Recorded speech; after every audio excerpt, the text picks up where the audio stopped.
আসসালামু আলাইকুম সুপ্রিয় নবম শ্রেণীর শিক্ষার্থীরা, আমি আবারও হাজির হচ্ছি নতুন আরেকটি ক্লাস নিয়ে। আজকের ক্লাসে আলোচনা করতে যাচ্ছি তোমাদের নবম শ্রেণীর গণিত বইয়ের যে অষ্টম অধ্যায় আছে, অষ্টম অধ্যায়ের যে অনুশীলনীর অঙ্কগুলো আছে সেই অনুশীলনীর অঙ্কগুলোর আজকে সমাধান করতে যাচ্ছি 12 নম্বর অঙ্কটা।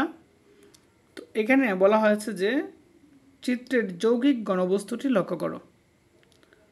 তো বলছে যে এরকম একটা চিত্র দেওয়া, তো এটাকে কেন যৌগিক বলা হয়?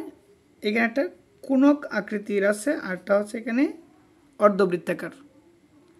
তো এই যে হচ্ছে দুইটা চিত্র, এই জন্য এটাকে বলা হচ্ছে যৌগিক ঘনবস্তু। তো এখানে বলছে যে ব্যাসার্ধ হচ্ছে কত?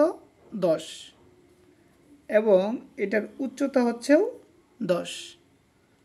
তো আমাদেরকে প্রথম যেটা বের করার কথা বলছে সেটা হচ্ছে ঘনবস্তুর হেলানো তলের দৈর্ঘ্য কত। এই যে বস্তুটা, এই বস্তুটার এই হেলানো তলের দৈর্ঘ্য আমাকে বের করতে হবে। তো এইখানে কিন্তু একটা সমকোণী ত্রিভুজ উৎপন্ন হয়েছে। সমকোণী ত্রিভুজের এটা হচ্ছে ভূমি আর এটা হচ্ছে লম্ব, আর এখানে আমরা এটাকে বলতেই পারি যে অতিভুজ।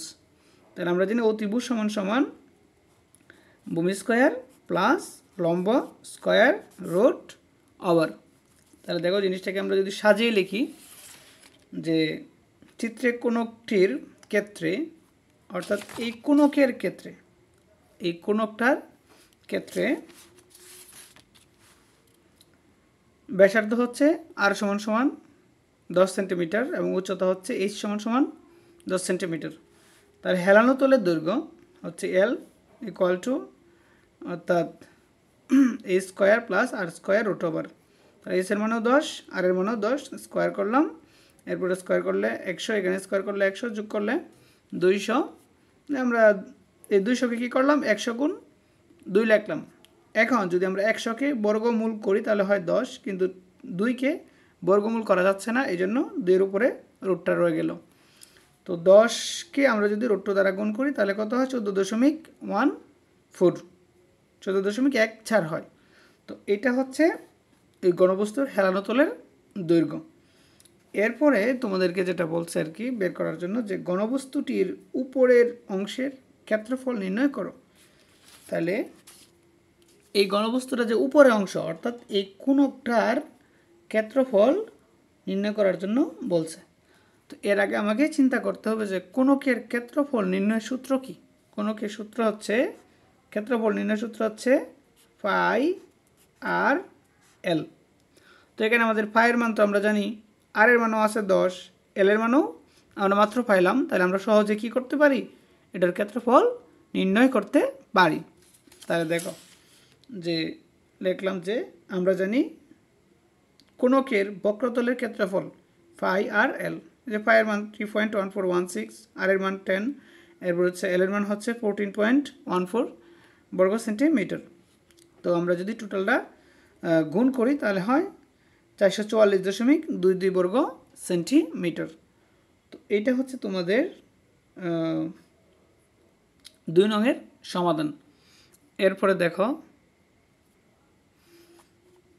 এরপরে ঘনবস্তুটির সমগ্র তলের ক্ষেত্রফল নির্ণয় করো বলতেছে। এই যে ঘনবস্তুটা আছে, এই ঘনবস্তুটার সমগ্র তলের ক্ষেত্রফল নির্ণয় করার জন্য। তা আমরা কিন্তু এই মাত্র 2 নম্বরে এই যে কোণকের ক্ষেত্রফল নির্ণয় করে আসলাম ফাই আর এল। এখন শুধু আমাদের এই বক্রপৃষ্ঠের, সম্পূর্ণ বক্রপৃষ্ঠের ক্ষেত্রফলটা নির্ণয় করলেই হবে, অর্ধগোলকের ক্ষেত্রফলটা নির্ণয় করলেই হবে।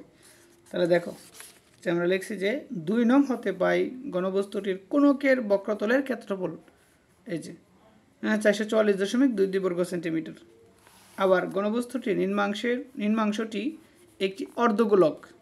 এই যে ঘনবস্তুটার যে নিচের অংশটা, এটা কিন্তু একটা অর্ধগোলক। এখন আমরা জানি যে অর্ধগোলকের সম্পূর্ণ পৃষ্ঠের ক্ষেত্রফল, একটা অর্ধগোলকের সম্পূর্ণ পৃষ্ঠের ক্ষেত্রফলের সূত্র হচ্ছে 2 পাই আর স্কোয়ার বর্গ সেন্টিমিটার। এটা মনে রাখতে হবে, মাস্ট বি, যে অর্ধগোলকের সম্পূর্ণ পৃষ্ঠের ক্ষেত্রফলের সূত্র হচ্ছে এটা। তো এই যে 2 লিখলাম, 2 পায়ের মান 3.1416, আর এর মান হচ্ছে 10, 10-এর উপরে স্কোয়ার। তো আমরা যদি 10কে স্কোয়ার করি কত হয়? 100 হয়। টোটালটা যদি আমরা গুণ করি তাহলে 428.22 2 বর্গ সেন্টিমিটার। তো এইখানে হচ্ছে এটা হচ্ছে কি উপরের অংশের ক্ষেত্রফল, আর এই যে 628.32 হচ্ছে নিচের অংশটার ক্ষেত্রফল। আমাদের কি করতে হবে, সম্পূর্ণটার ক্ষেত্রফল বের করতে হবে। তাহলে আমাদের এই দুইটা যোগ করে দিলে হবে যে এটা, আর যদি আমরা এটা যোগ করে দেই তাহলে কিন্তু আমরা কি পাই, সম্পূর্ণটার ক্ষেত্রফল পাই। তাহলে এই যে আমরা এখানে কি করলাম, যোগ করে দিলাম। তো যোগ করলে কত হয়েছে, 1072.54 বর্গ সেন্টিমিটার। এরপরে আমাদেরকে কি বলছে দেখো, যে বলছে যে ঘনবস্তুটির আয়তন নির্ণয় করো। অর্থাৎ এই ঘনবস্তুটির কি নির্ণয় করতে হবে, আয়তন নির্ণয় করতে হবে। তাহলে এখানে তো বস্তু দুইটা, একটা হচ্ছে কোণক, একটা হচ্ছে অর্ধগোলক। আগে কি করতে হবে, যে কোণকের আয়তন নির্ণয় করতে হবে, এরপর হচ্ছে অর্ধগোলকের আয়তন নির্ণয় করতে হবে, তারপর দুটা যোগ করতে হবে। দেখো তাহলে যে চিত্রে ঘনবস্তুর উপরের অংশটি একটি কোণক, অবশ্যই কোণক, যার আয়তন, তা কোণকের আয়তন নির্ণয় সূত্র হচ্ছে 1/3 phi r স্কোয়ার h। এটা হচ্ছে কোণকের আয়তন নির্ণয়ের সূত্র, এই সূত্রটা মনে রাখবা। এরপর হচ্ছে দেখো যে এখানে 1/3, যে 1/3 phi এর মান 3.1416, আর এর মান হচ্ছে 10, 10-এর উপরে হচ্ছে স্কোয়ার, এরপরে h, এর মান হচ্ছে 10। তো টোটাল আমরা যদি 10কে যদি বর্গ করি তাহলে কত হয়, 100। এরপর টোটালটাকে যদি আমরা কি করি, ক্যালকুলেট করি, তখন কত আসে, 1047.2 ঘন সেন্টিমিটার। তো আমরা কি করলাম, এই যে উপরের কোণকটার আয়তন নির্ণয় করলাম। এখন কি করতে হবে, এই যে নিচের অংশটার আয়তন নির্ণয় করতে হবে। তাই নিচেরটা তো একটা অর্ধগোলক, আমরা জানি যে ঘনবস্তুর নিচের অংশটি একটি অর্ধগোলক, যার আয়তন, আমরা জানি গোলকের আয়তন নির্ণয় সূত্র হচ্ছে 4/3 phi r কিউব। এটা হচ্ছে গোলকের আয়তন নির্ণয় সূত্র, কিন্তু এখানে হচ্ছে অর্ধগোলক, এই জন্য আমরা 1/2 লিখলাম গুণ দিয়া। এরপর হচ্ছে এটা, এরপরে phi এর মান 3.146, এরপর হচ্ছে আর এর মান হচ্ছে 10, এখানে হচ্ছে কিউব, এই যে কিউব। তো এটাকে যদি আমরা কি করি, কিউব করি, তাহলে এখানে হয় কত, 1000। তো আমরা এটাকে যদি ক্যালকুলেট করি তখন আমাদের কত আসে, 2094.4 ঘন সেন্টিমিটার। তো এখন কী করতে হবে, দুইটা একসাথে যোগ করলেই আমরা টোটাল ঘনবস্তুটার আয়তন পেয়ে যাব। তাহলে যে ঘনবস্তুটার আয়তন হচ্ছে এই দুটা, এটা হচ্ছে কোণকের আয়তন আর এটা হচ্ছে অর্ধগোলকের আয়তন, দুটো একসাথে যোগ করছি 3141.6 ঘন সেন্টিমিটার। তো এটাই হচ্ছে তোমাদের 12 নং প্রশ্নের সমাধান।